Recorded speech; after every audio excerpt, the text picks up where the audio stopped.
Moment of silence for the champions, for those who make going hard a lifestyle. Never wait for nothing, gotta get it right now. What's up, Packer fans? Welcome back to Cheesehead Talk. It's your boy Tramel, coming back with another video. And we have a new playlist for training camp. A new playlist that will discuss all of the training camp battles going on in training camp. So in this video, I'm going to discuss the battle for the backup quarterback position. Now, I believe that this position is wide open. We have three guys who are battling to become the backup quarterback for this Green Bay Packers team.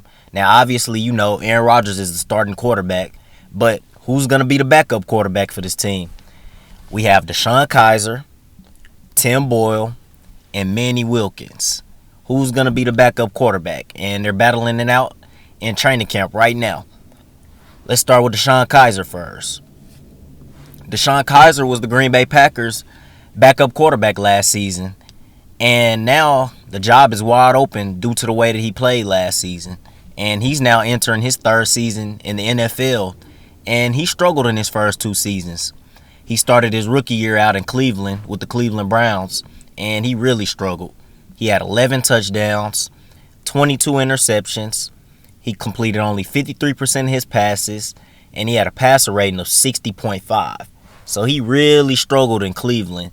And you know, they went 0-16. And a lot of that had to do with Shawn Kerley. His decision making was poor, and he caused them a lot of games. They were in a lot of close games, and some of his boneheaded mistakes caused them in some of those games. And also, it was the organization that was around him, the coaching staff. I mean, it was just a bad situation for him to be in. So a little blame goes to the organization, and some of the blame goes to him as well. But in his second season, he would get traded to the Green Bay Packers for Demarius Randall, and he would become the Green Bay Packers backup quarterback. And he would play in all 4 preseason games last season, and he looked kind of decent. He didn't look bad at all. He actually showed a little promise. He went 32 for 60. He completed 53% of his passes, which isn't good, but there's a reason for that. The offensive line wasn't blocking at all for him. He also threw for 460 yards, 3 touchdowns, and only 1 interception. So like I said, he showed a little promise in the preseason, and he showed some flashes that he could be a good quarterback. He also showed some mobility as well. And you take a look at the regular season that he had with Green Bay, he got a little bit of playing time. He came in for Aaron Rodgers in week 1 against the Chicago Bears when Aaron Rodgers went down with that knee injury. And he was terrible. He was absolutely terrible. He came in and he stunk it up. He really did. He came in, he threw a pick 6. He had a fumble that was lost to Khalil Mack. Khalil Mack ripped it right out of his hands. And he was missing throws. I mean, it was just an ugly game. And if Aaron Rodgers didn't return in the game and lead us to a comeback, we probably would have lost by 30 or more. He was just bad in that game. And he would get another chance to play in the Week 17 matchup against the Detroit Lions. Aaron Rodgers suffered a concussion against the Lions, and Shawn Kerley pretty much played the whole game. And he was terrible in that game as well. I believe he had an interception.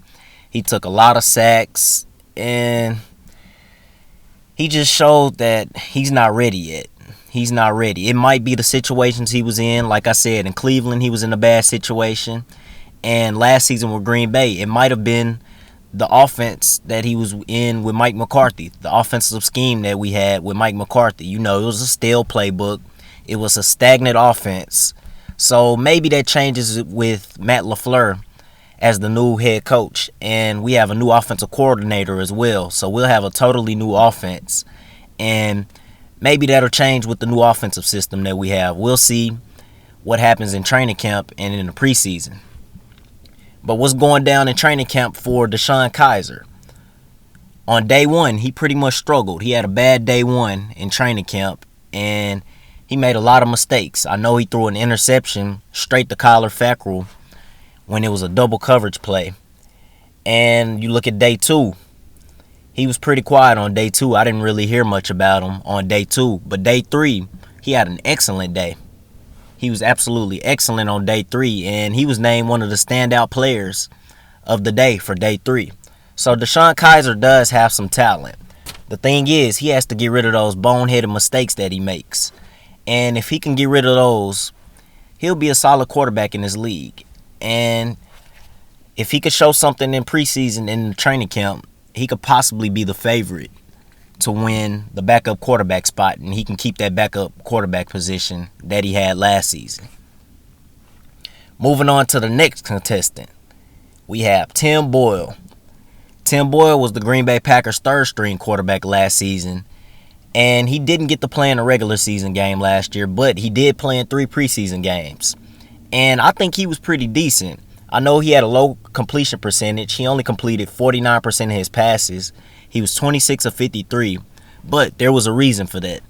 I mean, he was dropping absolute dimes. He was pinpoint accurate throwing the football on some of those throws that were incomplete. Jamon Moore had about 3 or 4 drops from Tim Boyle last season. I believe Valdez-Scantling had a drop as well.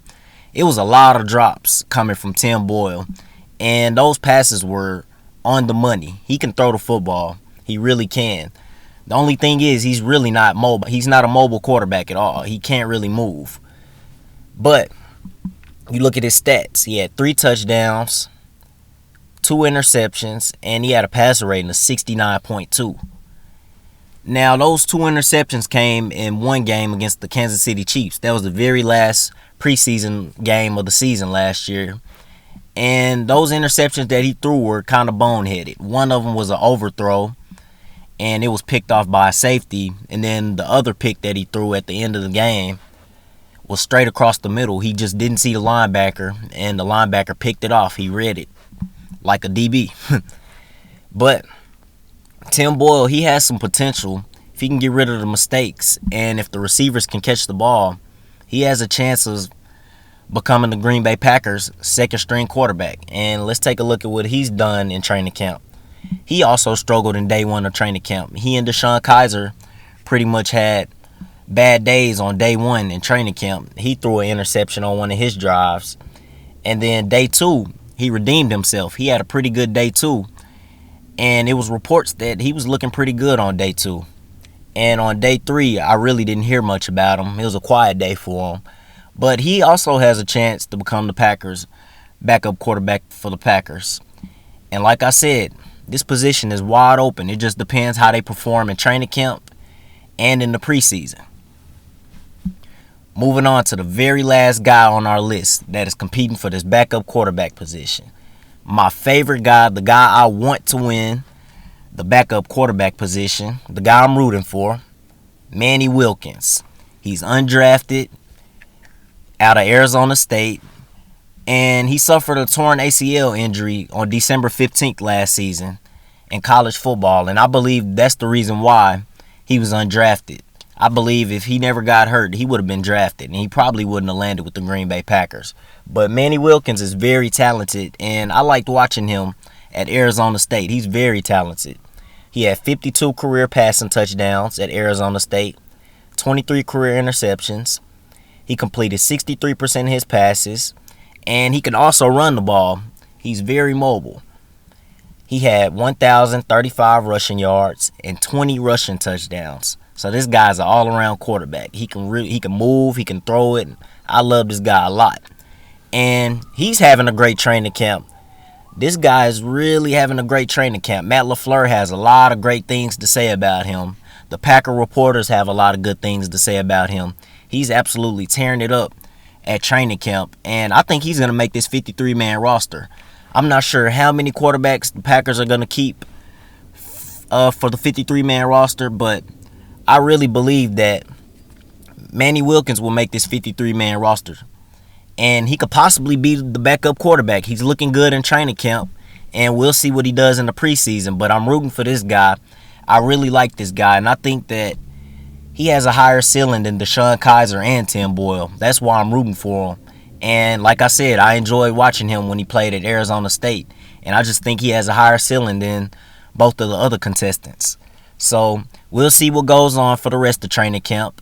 And we'll see what happens in the preseason. And we'll see who becomes the Green Bay Packers backup quarterback and possibly third-string quarterback if they decide to keep 3 like they did last season. But let me know what you guys think about our backup quarterbacks. Who's going to be the backup quarterback, and who are you rooting for to become the Green Bay Packers backup quarterback? And also, how many quarterbacks do you think the Green Bay Packers will keep on their 53-man roster? Leave a like, subscribe to the channel, share the video, and also follow the social media on Twitter and on Instagram at Cheesehead_talk. Again, that's Cheesehead_talk. Go Pack Go!